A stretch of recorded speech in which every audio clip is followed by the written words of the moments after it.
காலை வணக்கம். உன்னை வாழ்த்த மனம் இல்லாதவர்கள் இருப்பார்கள். அவர்களை பற்றி கவலைப்படாதே. நீ எதை செய்தாலும் அதில் ஒரு குறையை கண்டுபிடிக்க கூடிய மனிதர்களும் இருந்து கொண்டுதான் இருப்பார்கள்.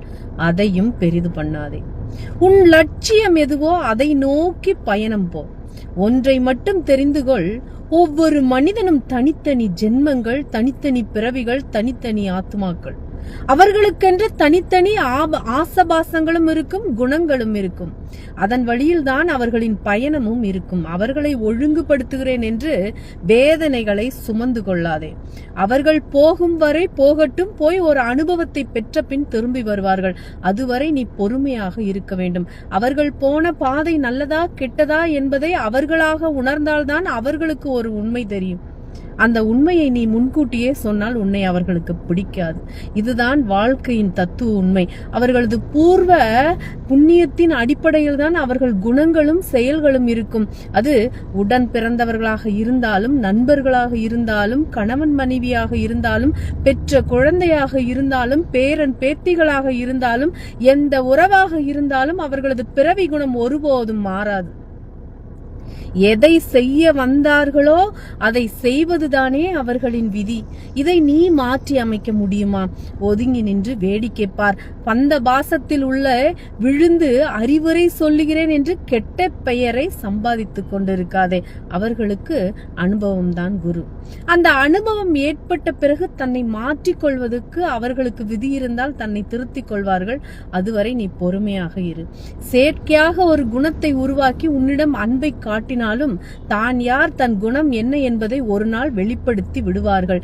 எதையும் ஏற்றுக்கொள்ளும் பக்குவத்தோடு இருந்து கொள்ள பழகிக்கொள். நாம் வந்து போகும் உலகத்தில் பிறந்திருக்கிறோம். அவரவர்களுக்கு என்ன வேஷம் கொடுக்கப்பட்டிருக்கிறதோ அதை தான் செய்து கொண்டிருக்கிறோம். அதை தவிர நாம் வேறு எதையும் செய்து காட்ட முடியாது. எல்லையில்லாத அன்பை வைத்திருந்தேன், என்னை ஏமாற்றி விட்டார்கள் என்று புலம்பிக் கொண்டிருக்காதே. கடலுக்கும் ஒரு எல்லை வைத்திருக்கிறான் கடவுள். அதையும் மீறி சில வேளைகளில் இறைவன் வகுத்த எல்லையை கடல் தாண்டி விடுகிறது. அதுபோல இயற்கையின் சுபாவங்களைப் போல் மனித இயற்கை சுபாவங்கள் சில நேரங்களில் தங்களை வெளிப்படுத்திவிடும்.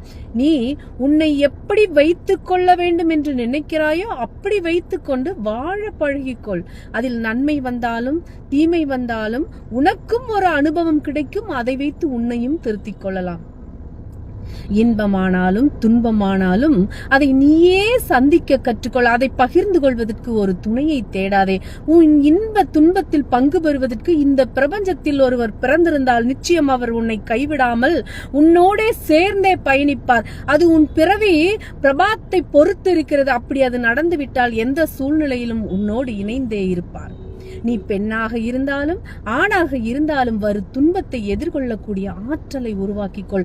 மனிதன் மீது வைக்கும் நம்பிக்கையை விட இறைவன் மீது வைக்கும் நம்பிக்கையை அதிகரித்துக்கொள். உன் கண்ணீரும் உன் கவலையும் உன்னை பலவீனமாக காட்டிவிடும்.